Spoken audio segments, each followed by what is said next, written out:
It is the Obstructed View podcast. I'm Matt Mosley, Rogue Media Network, Rogue Sports Network. I mean, you're seeing our stuff everywhere and all over YouTube and everywhere you might look. So Rogue taking over the sports landscape.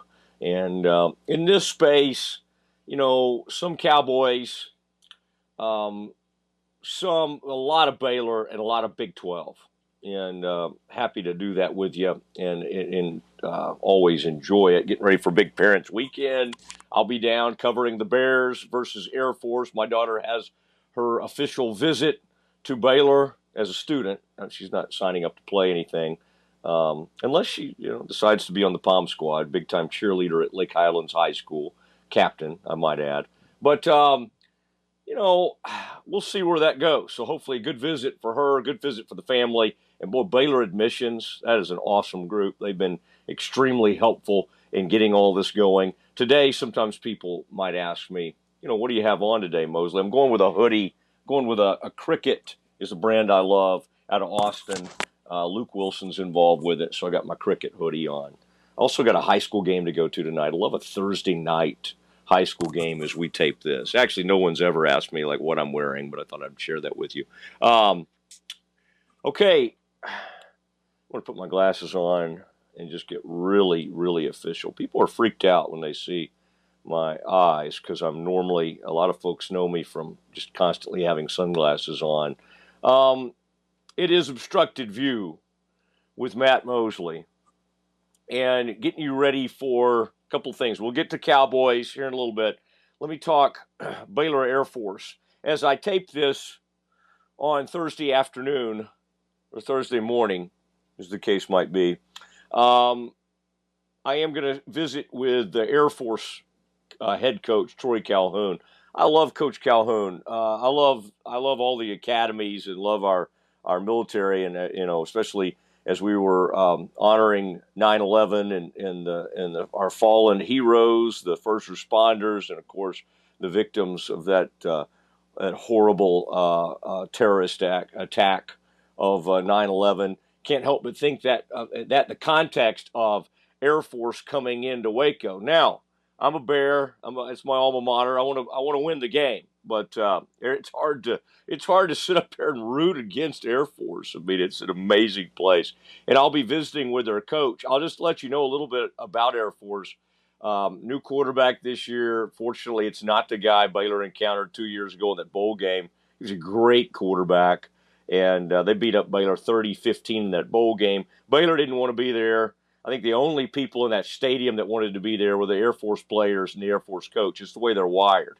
It really is. Baylor wasn't built for it. They didn't show up. They didn't want to be there. And I don't think anybody, administration, media, no one really wanted to be there. And plus, it was in TCU Stadium. But all those players are gone. Air Force has a whole new batch of starters, especially on offense. 11 new starters. They had a couple of players injured last week. They did get beat by San Jose State 17-7. You'll recall San Jose State was good enough that Arizona went and hired their head coach away last year. And in San Jose State, unbeknownst to me, I'd kind of forgotten that whole who landed there. I believe it was the old Naval Academy coach who ends up at San Jose State. San Jose State took care of Air Force. I will say, Air Force held them down much of the day. Air Force couldn't get anything done in the passing game. They won opening week 21-6 against Merrimack. I don't even know what Merrimack is. Air Force seems to be throwing the ball a little bit more than usual. And again, that's not saying a lot because in the past they basically never throw the ball. But I think they've thrown 34 passes this year. I mean, that's usually enough to get them through about 7-8 weeks. 7-8 games. My gosh, 34. It's an offensive explosion for them. They tend to, we've seen them in the past, even with good teams, get off to a rough start, have at least one or two really poor games offensively, and they usually get it going. And they usually bounce back, and they'll score 34 points, 31 points, 40 points. And in the past, they've really been the dominant team of when you throw Army and Navy in, and of course that Commander's Trophy is what they're all going for. in a lot of ways, other than, of course, Army and Navy wanting to beat each other. Um, so it's going to be an interesting. It is Military Appreciation Night. Also, it's going to be the Baylor's honoring the 1974 team, and just a little history. It's just that was the year after I was born. In fact, I was born in May, and that game would have happened, kind of the following fall. You got into I was born in May of '73, and so '74 that happens, and in 50 years it was the biggest happening at Baylor. Now Grant Taft doesn't like the phrase "miracle on the Brazos" because he felt like beating Texas was something they should expect. But again, it had been so seldom that they had done it. It did feel like a miracle to Baylor fans, and they were down 24-7 at halftime, and they came back and famously won 34-24. And Darrell Royal, the famous and the great Texas coach, came over to the Baylor locker room to congratulate them, and he knew how much that meant to the program. And he was as sad as he was to lose that game. I think he felt a great deal of respect for Grant Taft and that team. Boy, this week honoring them, I'll have Bubba Hicks on my radio show today to talk about the miracle on the Brazos. Had Neil Jeffrey on Obstructed View only about a month ago as we just sort of get ready to celebrate that team. Now, Baylor, what are they about to encounter in Air Force? Well, my gosh, we know what it is. Triple option. Other teams have experimented with it over the years. Other teams have, but nobody runs it. Nobody is able to replicate it. Nobody is able to run it as efficiently as Air Force. And of course, Navy and Army do something similar. And why they've done that for so many years is because they sort of have to. They're not lining up and beating you on the perimeter. They don't recruit quarterbacks with big arms. They generally recruit quarterbacks who can run and be a threat to the defense. Bears are going to have to, they were not ready to play that bowl game a few years ago. The quarterback for Air Force at the time, who just was a great young man, and his name escapes me right now. It was like, I'll think of it. He just exploited Baylor in every possible way. He threw it when he needed to throw it. Baylor did not play the quarterback well, and he just absolutely annihilated the Bears. This is a new quarterback that they have, and he's new to all of Air Force fans are trying to get used to him and this offense.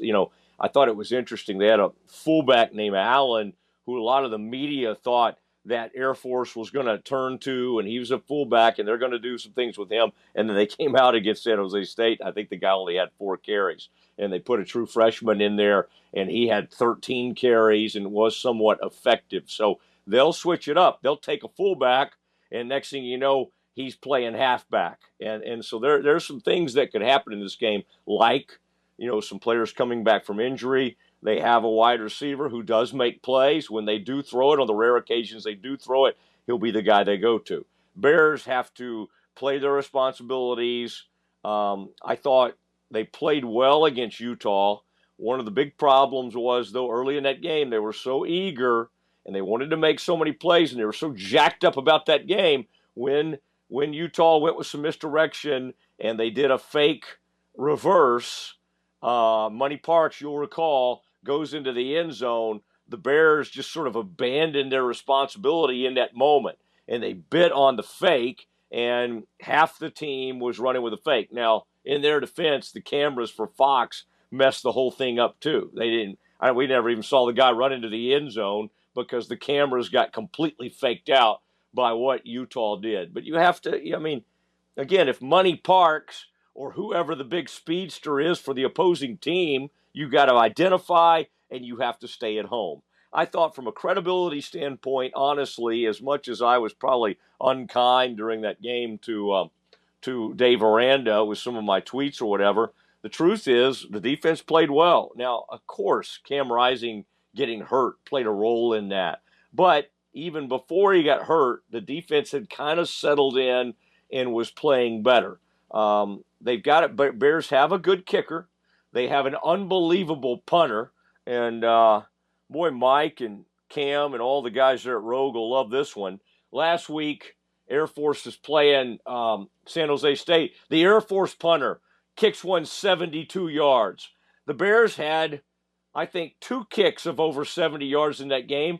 And for that game, they averaged over 62 yards a punt from Palmer Williams. He was one of the top punters in the country. Well, right now he's the best by far. I think by 7 yards on his average. He's now averaging 57 yards of punt on the season.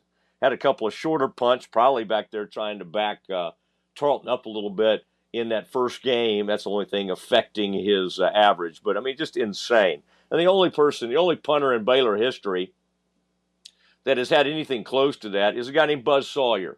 And if you're, watching this podcast and you're of a certain age, you remember Buzz? I remember watching him when he was a kid. He was awesome. Then they had a punter named Pete Rutter, who I loved. He could kill it. And then they had Daniel Sepulveda, who won the Ray Guy Award. And then they had Drew Gallitz, who could pound the ball. Now, I'm tired of talking about punters, though. All right? You're not having a great week when you're talking this much about punter. I love my man Palmer. All right? And we saw his dad at the game recently. I believe Palmer wears the number 94. We saw his father. He's a big listener of the Rogue Media Network. I think he follows Cam's work, Cam Stewart. Cam Stewart was very excited about that, and I think took great delight in Palmer's father coming up and saying he was familiar with Cam. He probably just didn't see me. I'm sure he's familiar with my work as well. Okay, or maybe not. Let's talk about Baylor, though, what they have to do. They can't get caught up in, oh, my gosh, we're going to change our entire defense and what we do and what our identity is to match up Air Force. They have to play their responsibilities. Yes, it's different. Yes, they'll be prepared for it. I kind of think they'll be okay on defense.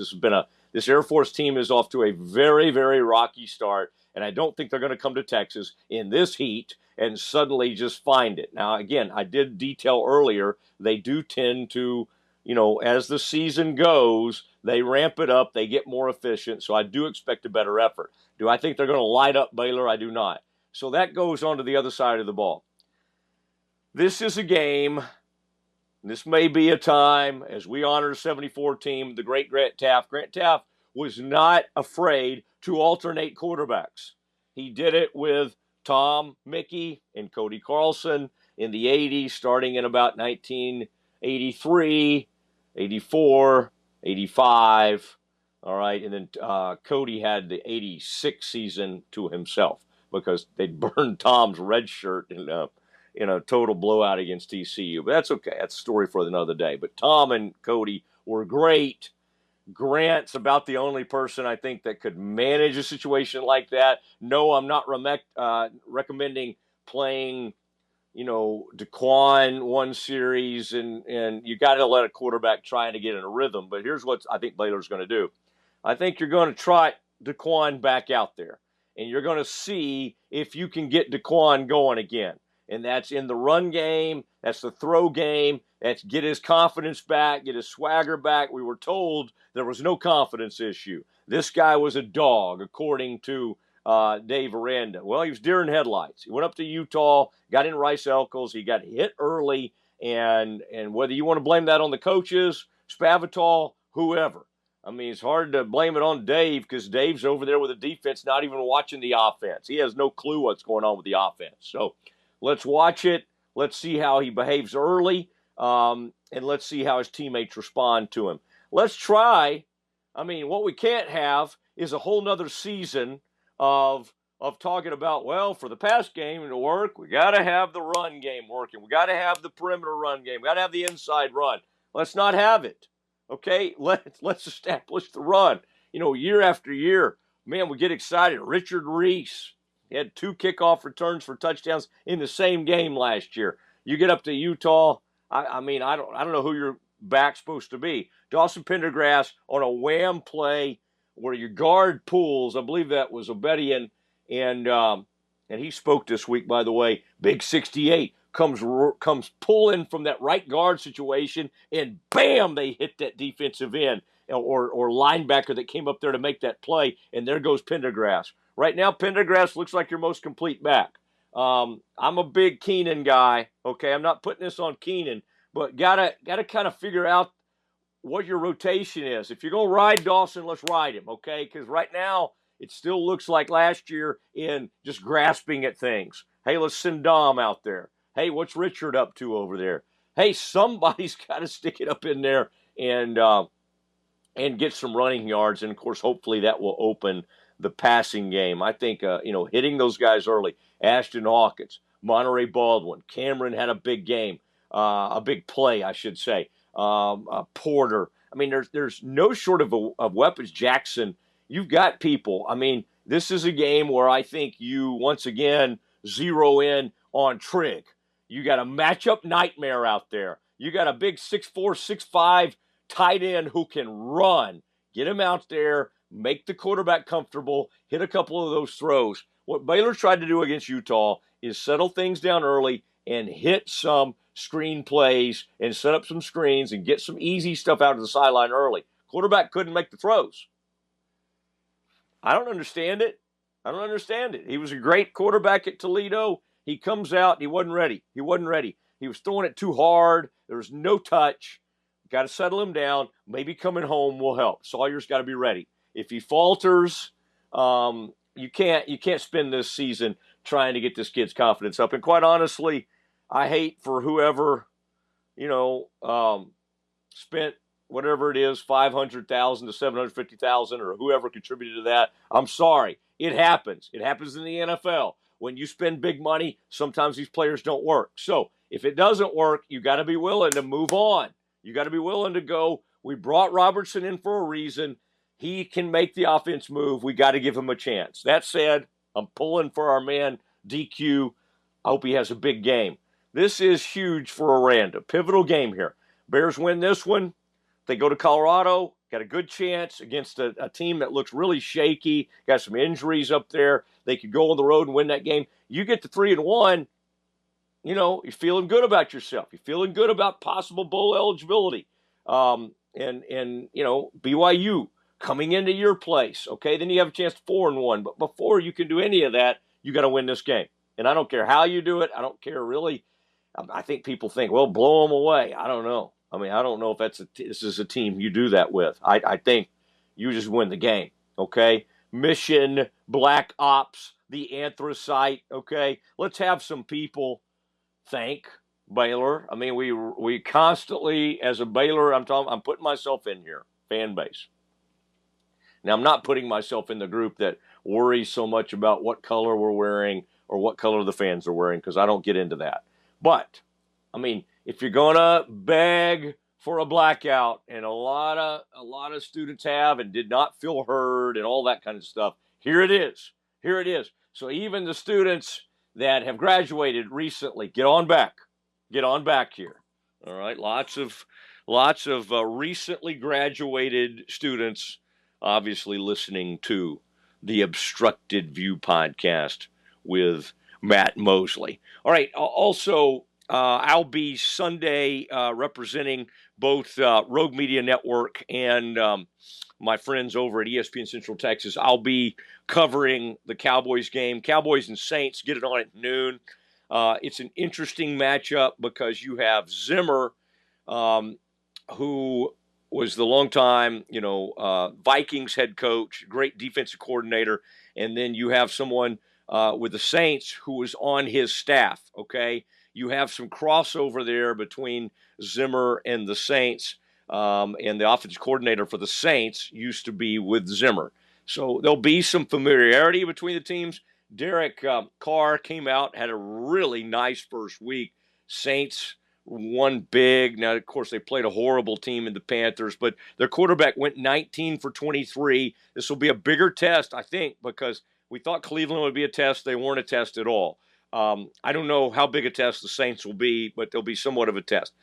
DeMarvion Overshown, huge week for the Cowboys. Let's see if he can put back-to-back weeks together. I thought it was interesting this week. Mike Zimmer apparently told told Micah Parsons that he's going to put in a whole new package for him this week because he got chipped too much and they were a little bit too predictable. Whoa, what is this going to look like? Because he looked really good and he had a ton of pressures in this game, even when Zimmer thought maybe he was a little bit too predictable. So, new package for Micah. Injury-wise, Cowboys got out okay. Probably will be out with their won't be with their starting tight end. Looks like they dodged a bullet there, so hopefully he won't be out for too long. But they'll be thin at tight end because John Stevens or whoever they might bring up, he's been banged up. Ferguson is a very, very nice tight end, and he was emerging as maybe a top 10 type tight end in the league. And this is a setback. But this is why my gosh, you've been out there, you've been drafting tight ends. You've got to have some folks step up. So we'll see what Dak can do and what this beleaguered running game. Is there anything to it? Zeke had his moments early. Rico had, a couple of moments. Let's see if the Cowboys stick with the running game at all and maybe have a little package for Deuce. Could Deuce be on the loose? The former Kansas State great. Big 10 teams, by the way, Big 12 teams. Kansas, huge disappointment. Love my man Grimes, but that's a bad way to start. Going out there to Illinois and losing on the road. K-State, Utah, Oklahoma State, and then maybe Iowa State. That's the class of the conference right now. Everything kind of goes through those teams. Big game for Oak State. Let's see who they are.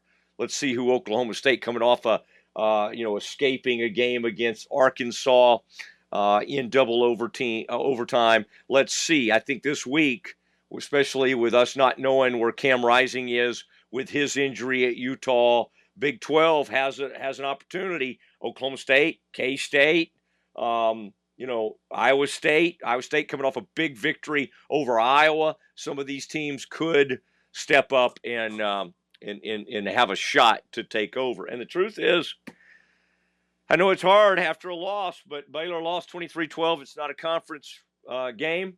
Baylor still will, have this week against Air Force, and then they start their conference slate. Everything in the world is still out in front of the Bears, including going and win the conference. I mean, who knows? Who knows? Now, that didn't look like a team that was ready to make any noise in this conference out there in Utah, except maybe they gained a bit of an identity on defense. What if this is a headbanger's ball situation? What if Garmin Randolph, Matt Jones, I love Trevin Mai. I mean, some of these guys on the edge and Jackie Marshall, of course, coming off, as defensive end. I mean, they have Keaton, Thomas, they certainly have some players on defense. Early in this game, and Caden Jenkins and some of those guys are not going to get challenged much. So when the ball goes in the air, that's a ball. That's an interception. That is an interception waiting to happen. What is this kid for the season? He's 13 for 34. He's been inaccurate. They don't throw the ball. They don't function well. They don't do well playing from behind. Get off early, get them off the field. Don't have to punt. All right? I mean, I love my man Palmer, but let's not punt. Let's give him the day off. I mean, I like to see one or two, all right, just to see that thing boom up there and hit one of those 70-yarders. Okay? It's going to be humid as all get out. It's going to be hot. So the ball's not going to be traveling as well for Palmer. A lot of times, like when I'm on the tee box, like hot, muggy weather, ball doesn't get out there as far. Quite honestly, even in the mountains or cool air, the ball continues not to go that far. Man, this is going to be fun. Come see us at the tailgate show. We're at the Baylor Alumni Tailgate Show right by Touchdown Alley. It is the ESPN Central Texas Tailgate Show brought to you by the Office of Baylor Alumni. Man, come see us. Come see us. Come see what Cam Stewart looks like in person. I'll look more like my usual self, this is sort of my comfort level when I get the Ray-Bans on, and this is how I function best. So come see us, and the Bears will get it on with Air Force, and then, of course, Cowboys and Saints on Sunday, and the Doomsday podcast will air that evening. We'll record it. Let's say, it's going to be early. I love that. We're going to be recording it by 4:30, 5 o'clock, and then with the magician that is my man Mike, we'll get that thing rolling, and then we'll have it out for you on Sunday evening for the Doomsday podcast. For Mike and Corey and Zach and Josh and the whole gang and the whole Rogue family, I am Matt Mosley for Obstructed View. We'll see you next time.